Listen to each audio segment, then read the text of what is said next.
तारा एक स्वयंसेवी शिक्षिका थी, सरल स्वभाव, नेक दिल और गरीबों के प्रति अगाध प्रेम रखने वाली। जहां आज के दौर में लड़कियां सीईओ या अमीर दूल्हा ढूंढती हैं, तारा को कबीर से प्यार हो गया। कबीर एक ऐसा आदमी था जो पुल के नीचे रहता था। लोग उसे पागल या कूड़े वाला कहकर पुकारते थे। लंबे उलझे बाल, मैली फटी कमीज और हमेशा शून्य में ताकती आंखें उसकी पहचान थी।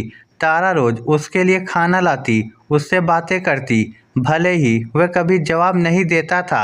एक दिन जब कुछ गुंडों ने तारा को घेर लिया तो कबीर ने अपनी जान पर खेलकर उसे बचाया।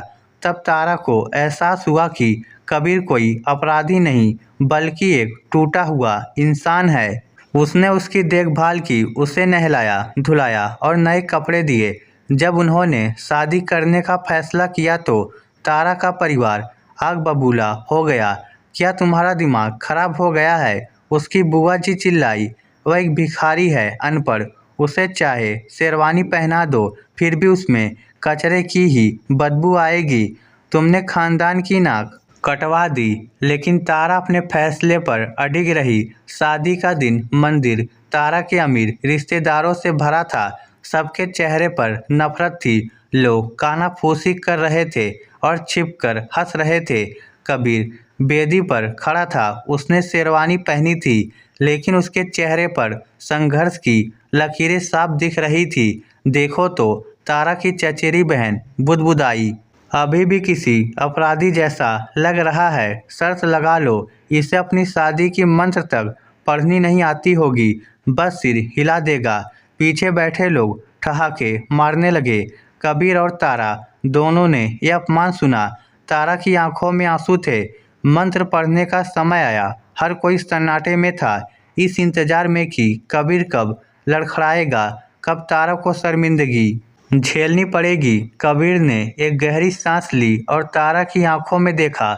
जब उसने मंत्र बोलना शुरू किया तो उसकी आवाज़ फटी हुई नहीं थी, वह गहरी, गूंजती हुई और शिष्टता से भरी थी। वह आवाज़ किसी अनुभवी व्यक्ति जैसी थी।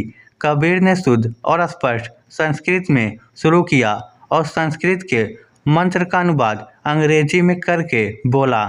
मेहमान चौंक गए। क्या ये इतनी अच्छी भाषा कैसे बोल रहा है? यहाँ मौजूद कई लोग सोच रहे होंगे कि तुमने एक भिखारी से शादी क्यों की। कबीर ने जारी रखा। उनकी नज़रों में मैं कचरा हूँ, बेकार हूँ। कबीर मेहमानों की तरफ मुड़ा। उसका झुका हुआ शरीर अचानक एक राजा की तरह तन गया। लेकिन आप लोग नहीं जानते कि पागल बनने से पहले मैं कौन था। कबीर ने कहा, 5 साल पहले मेरा नाम डॉक्टर कबीर मेहरा था। पूरे मंदिर परिसर में सन्नाटा पसर गया। मेहमानों में से एक डॉक्टर खड़ा हो गया। मेहरा, वही मशहूर न्यूरोसर्जन जो अचानक गायब हो गए थे। हाँ, कबीर ने जवाब दिया। मैं देश के सबसे बड़े अस्पताल का चीफ ऑफ सर्जरी था। मेरे पास सब कुछ था, पैसा, शोहरत, इज्जत। लेकिन एक रात मेरे घर में आग लग गई। मैंने अपनी पत्नी और 2 बच्चों को अपनी आंखों के सामने जलते देखा। मैं उन्हें बचा नहीं सका। ये हाथ, उसने अपने कांपते हाथ ऊपर उठाए, जो दूसरों की जान बचाते थे, अपने परिवार को नहीं बचा सके। लोग सुबकने लगे। उस रात मैं मर गया था। कबीर की आंखों से आंसू बह निकले।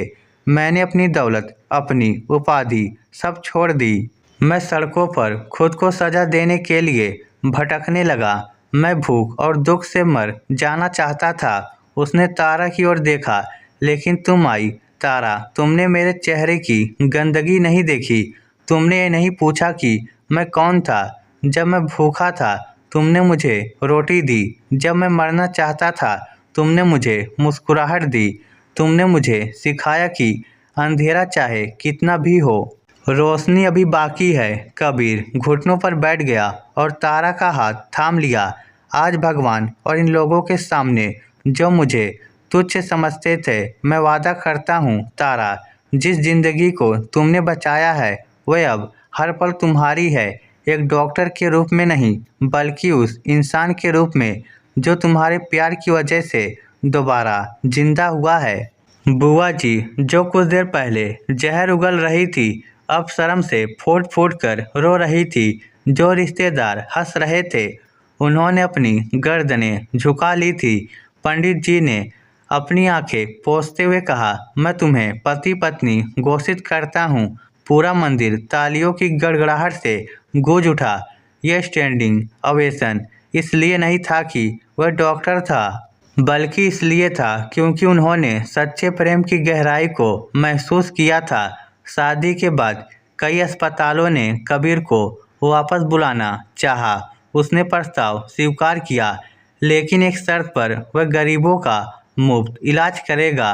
तारा और डॉक्टर कबीर ने साबित कर दिया कि इंसान की असली दौलत उसके कपड़ों में नहीं, बल्कि उसके चरित्र और उठ खड़े होने की कहानी में होती है। इस स्टोरी को लेकर आपकी क्या राय है? नीचे कमेंट करके हमें ज़रूर बताइएगा। धन्यवाद।